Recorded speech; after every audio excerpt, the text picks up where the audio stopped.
So if you want to know how to make a successful business, right? And now the assumption is you've got a core product and it's somewhat working. There's only 5 things you really need. And I talk about this in the 7-figure framework, right? Which is acquisition, to get people, you need to get people in the door.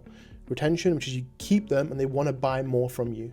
A referral is then they keep telling others, and others keep buying. Which what that basically does is that it basically halves your CAC every time somebody buys. Operations is bringing in the right people so you can delegate properly, and the final thing is brand, which is where you focus most of your effort on, which is why people buy from you at a premium. Because it increases your conversion rate, it halves your CAC. You follow this system. And again, I walk through that on the 7-figure framework. Now, if I was starting a business, here are kind of the economic wins that you'd want to have, right?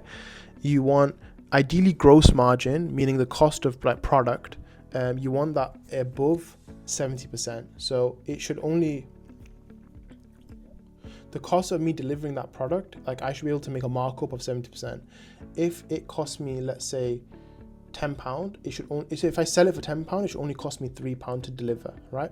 Your net margin, ideally you want slightly 30% and above. That's a really, really good net margin. If you're less than that, usually you're probably over recruited, over hired, or you're overpaying somewhere.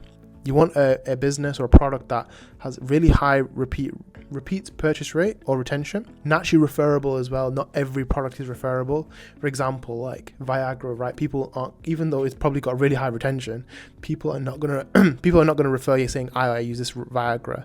Or people are not, if you, for example, you have you want it to have a large TAM, so meaning there's a lot of people who have this problem.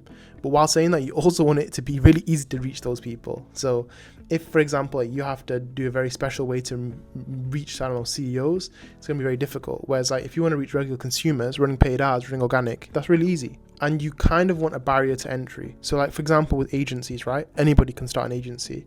So there's a barrier to entry. But with something like a school community, like what we're doing now, there is still, anybody can start one, but to be really good, like there's still a barrier of entry to like what we teach here. Like you have to have a certain number of years to be able to walk through these things and proof. And the final thing is you want premium pricing. Ideally, you want premium pricing so you can outdo the competition, essentially.